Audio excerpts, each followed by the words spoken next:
The golden age of America begins now. We will soon be the envy of every nation.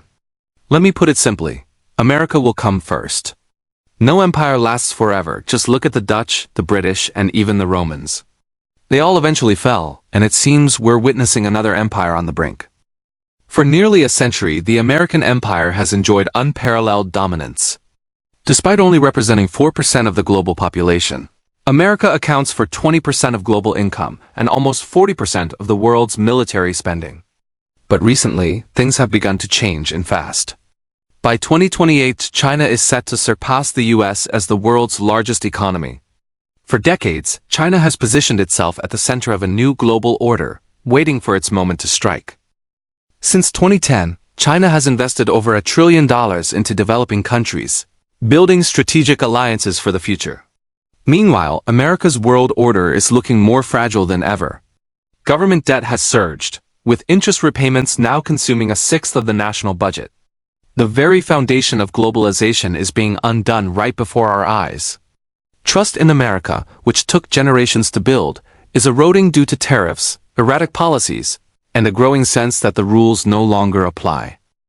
The warning has been clear. Power tends to corrupt, and absolute power corrupts absolutely. This isn't just about one leader, it's about what happens when an empire begins to believe in its own invincibility, long after its foundations have started to crumble. The question isn't just about Trump, it's about whether America has crossed a point of no return. Infighting has already begun, but can the American world order survive? Or are we watching the opening act of a new global empire? The answer runs deeper than most realize, beginning many years before today. Just a few decades ago, the very idea that the American empire could collapse seemed laughable. In the 1990s, America celebrated the fall of the Soviet Union. The dollar had already become the world's dominant currency, accounting for 71% of global foreign exchange reserves by 1995. America had officially become the backbone of the global financial system.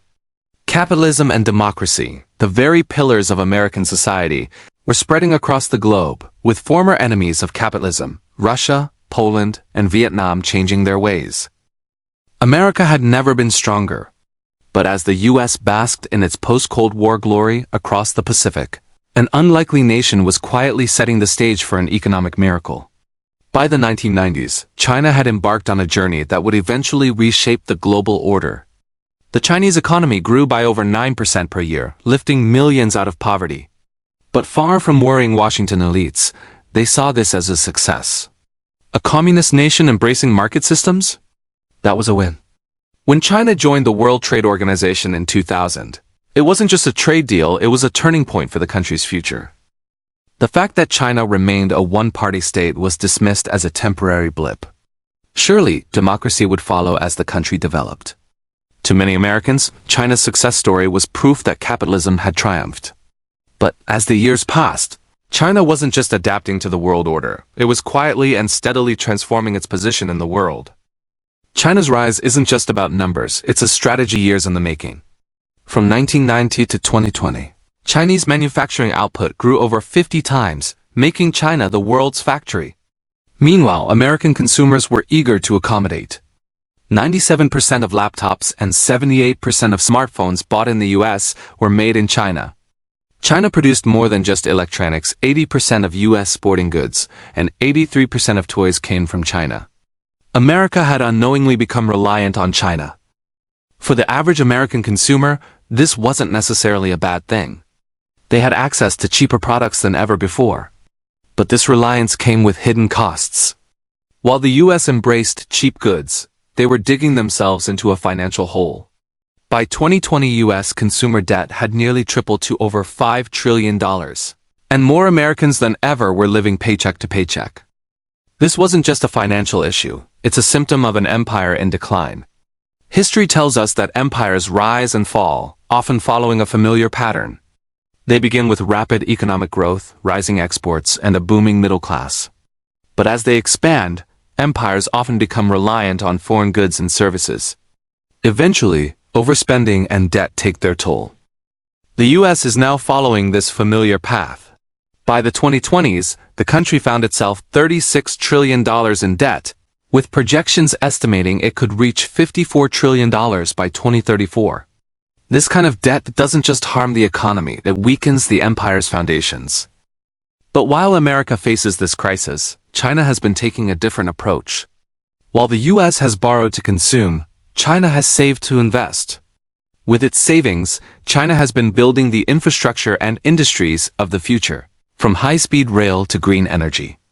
The contrast is stark, a nation burdened by debt and short-term thinking versus one focused on long-term stability and growth. China's strategy has been clear: invest now and dominate later. Through its Belt and Road Initiative, China has spent over $1.3 trillion financing infrastructure in over 150 countries, building ports, railways, and power plants. In Africa, China has financed roads and power facilities, gaining influence in a region that's projected to be home to a quarter of the world's population by 2050. In contrast, the US has spent over $2 trillion on wars in Iraq and Afghanistan, with little to show for it. While the US tried to spread democracy and capitalism through force, China has sought cooperation. Rather than imposing its political system, China has built partnerships with nations, regardless of their governance or ideology. As a result, China's approval rating in Africa surpassed that of the US in 2023. Slowly, America's international presence is shrinking, while China's influence continues to grow. But this shift isn't just happening abroad. In the US, deindustrialization has been slowly killing the economy. By 2020, manufacturing jobs in the US had dwindled from 30% of all jobs in the 1960s to just 8%. As American companies moved production overseas to cut costs, entire industries were hollowed out, leaving the country reliant on China for its consumer goods. This deindustrialization has led to a widening gap between the rich and the poor. While the economy grew, most Americans saw little improvement in their quality of life. The American dream, the idea that anyone can succeed with hard work, has become an elusive fantasy for many. In the 1980s, the average home price was $60,000.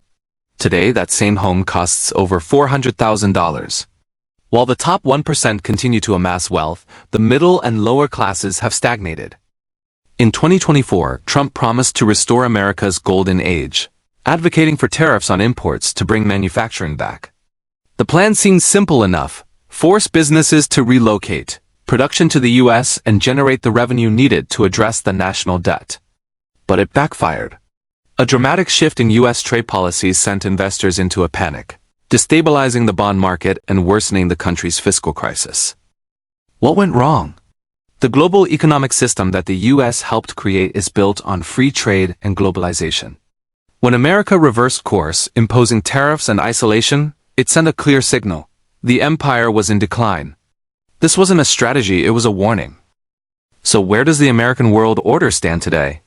For decades, it reigned supreme, but cracks are appearing. Rising debt, inequality, and a weakening global presence signal that the era of American dominance may be coming to an end. Meanwhile, across the Pacific, China is playing the long game focused on growth, stability, and investment in the future. It's clear, the Chinese century isn't just possible. It may be inevitable.